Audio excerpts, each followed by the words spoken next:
पार्टियां तो इस देश में टूटती रही हैं।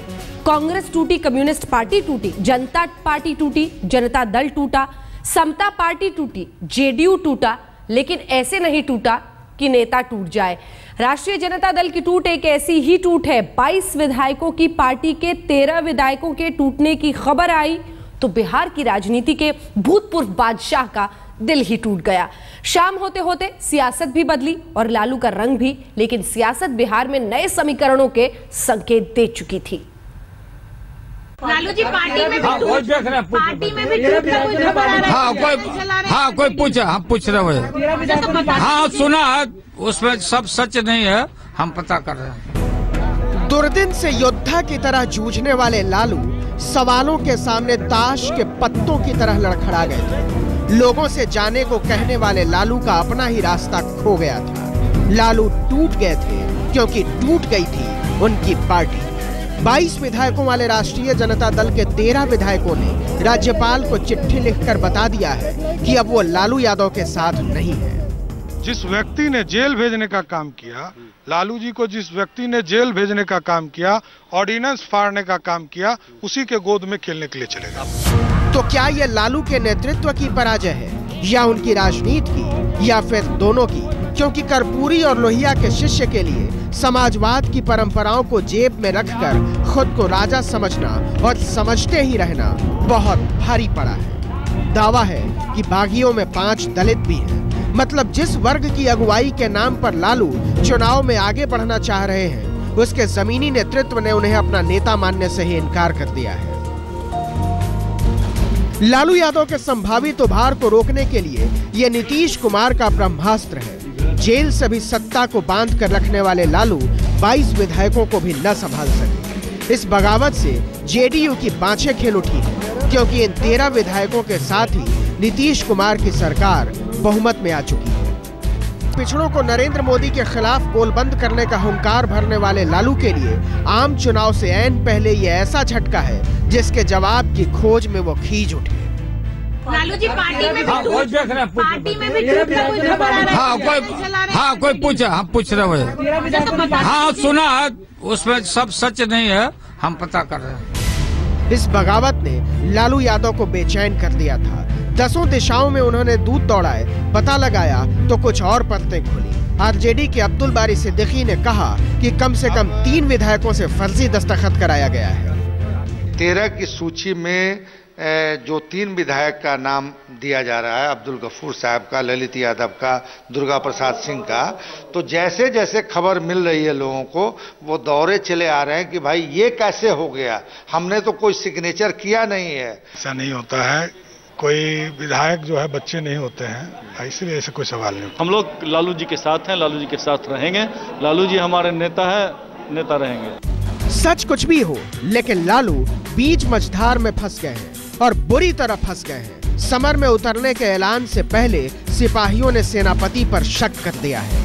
हम लोग देख रहे थे 7-8 महीने से, 9 महीने से, जब से लालू जी जेल से निकले उसके बाद भी ये देखने को मिला कि पार्टी अपने पार्टी पर कम, सेकुलरिज्म पर कम और कांग्रेस की चमचागिरी में ज्यादा लगी हुई है और पार्टी को अपने लोगों से कोई मतलब नहीं था। निश्चित तौर पर ये जेडीयू में ये लोग शामिल होंगे, समर्थन देंगे जेडीयू को।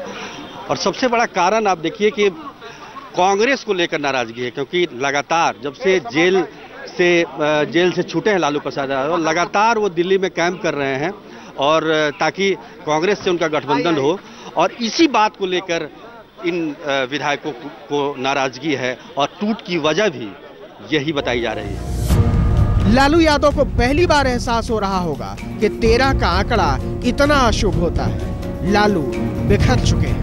आरजेडी के नाम पर न तो अब राष्ट्रीय बचा है, न जनता का पता है और न दल में दरार को वो रोक सके।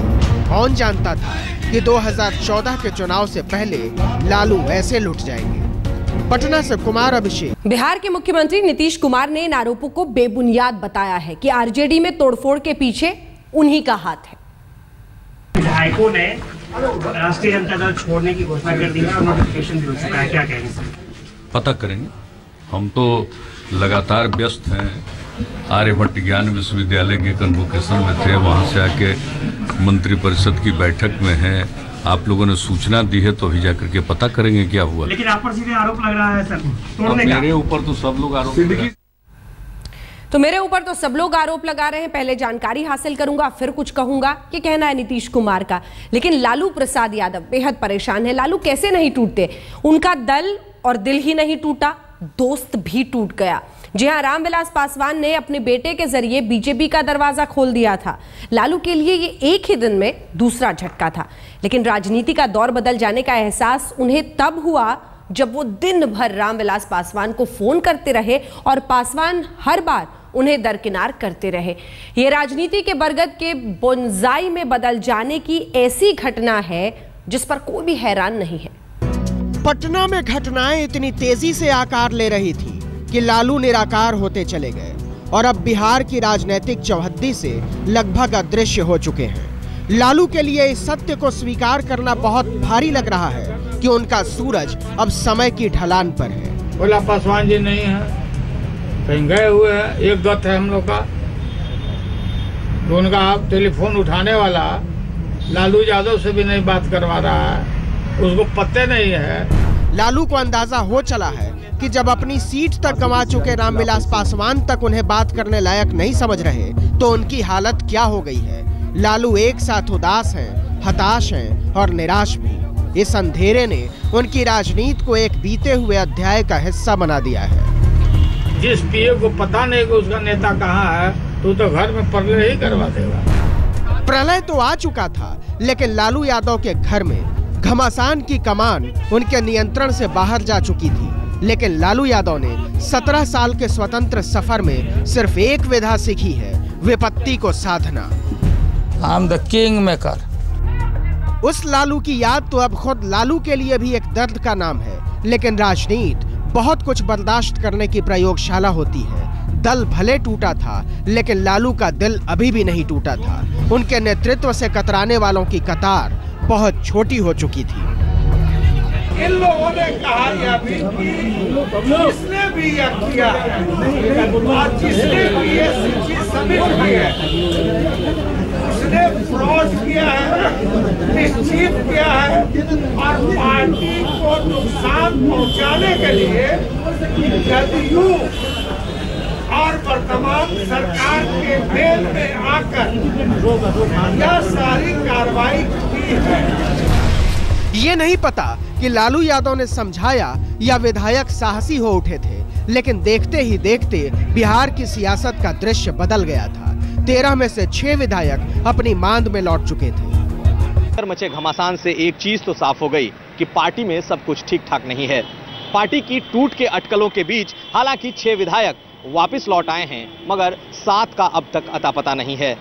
लालू यादव भले ही अपने विधायकों के वापस होने का दावा जरूर कर लें, मगर इस टूट ने नीतीश कुमार को बड़ी राहत दी है, क्योंकि वो फिलहाल एक माइनॉरिटी गवर्नमेंट चला रहे हैं। लालू यादव का दर्द सिर्फ छोटा हुआ था, छूटा नहीं था, क्योंकि विश्वनाथ प्रताप सिंह की शक्तिशाली सरकार को ठेंगे पर रखकर अपनी शक्ति का परचम लहराने वाले लालू नई राजनीति की कसरत में विजय और विस्तार दोनों के लिए कृपा के मोहताज होकर रह गए हैं। इस एहसास का विश्वास कोई करे भी तो कैसे कि अपने समय की राजनीति का पहाड़ पत्थर की तरह राहों पर पड़ा है, और वो पत्थर देवता नहीं है। एक ही झटका नहीं था, एक दूसरा झटका भी लग रहा था लालू प्रसाद यादव को। जी हां, बिहार की राजनीति एक ऐसा विश्वविद्यालय है जिसमें हर छात्र सीखने को आतुर रहता है। दल भले ही बदल रहे हों, लेकिन दिल सबका कभी न कभी एक ही था। आरजेडी में बगावत की बीमारी बीजेपी पर खरबूजे के रंग की तरह चढ़ी। एक नेता ने तो शाहनवाज हुसैन को ही अपना इलाका बदल डालने की नसीहत दे डाली। लेकिन लालू और बीजेपी में एक फर्क है, लालू का छटपटाना सबको पता चल जाता है और बीजेपी उसे छिपा ले जाती है। नरेंद्र मोदी अब जनता दरबार से निर्वासित नेताओं की नई उम्मीदों के नए नायक हैं। जो मोदी के नाम पर छींकते हुए चले गए थे एनडीए से, वो हवा का रुख बदलते ही उन्हें राजा बनाने के लिए छटपटाने लगे हैं। शायद संकोच रहा हो, इसलिए खुद सामने आने से कतरा गए। लेकिन जिस बेटे को विरासत में रामविलास पासवान अपना लुटा हुआ साम्राज्य देना चाहते हैं, वो बेटा बोल रहा है कि मोदी तो महान है। नरेंद्र मोदी को लेकर रामविलास पासवान जी ने एनडीए छोड़ा था जी। क्या नरेंद्र मोदी के साथ मंजूर है आपको? नरेंद्र मोदी को लेकर थोड़ा रुख बदला है? देखिए, we'll cross the bridge when it comes. अभी इस बारे में कोई भी चर्चा करने का कोई मतलब नहीं है।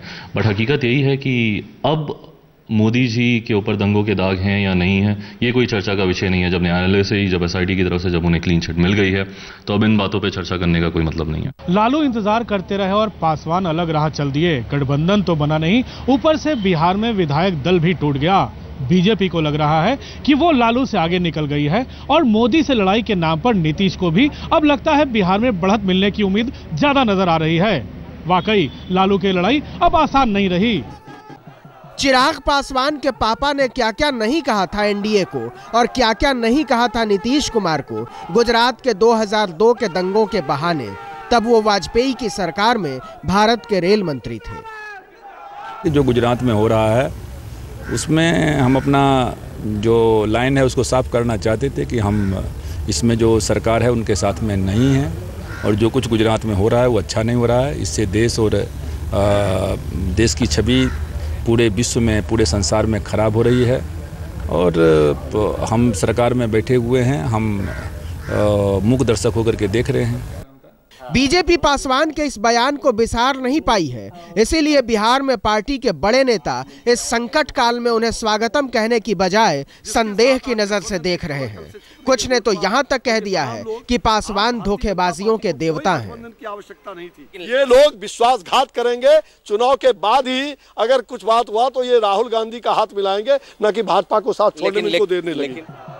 पासवान तो बाहरी हैं, उन्हें स्वीकार करना मुश्किल हो रहा होगा बीजेपी में, लेकिन पार्टी में खुद को राष्ट्रीय बताने वाले राजनेताओं के लिए भी बिहार में इस बार कबूल है करवाना बीजेपी में बगावत के संकेत दे रहा है।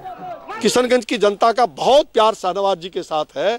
किशनगंज की जनता चाहती है कि अगर कांग्रेस से इस सीट को निकालना है तो शाहनवाज हुसैन जैसे नेता आएंगे तभी ये सीट निकल।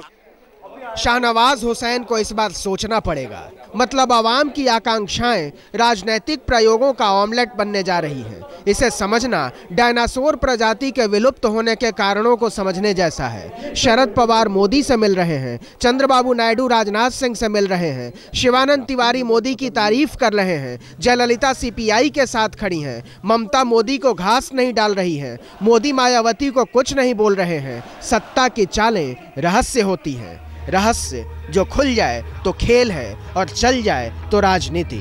साफ बोलना और सीधा चलना भारतीय सियासत के संस्कारों में कभी शामिल नहीं रहा।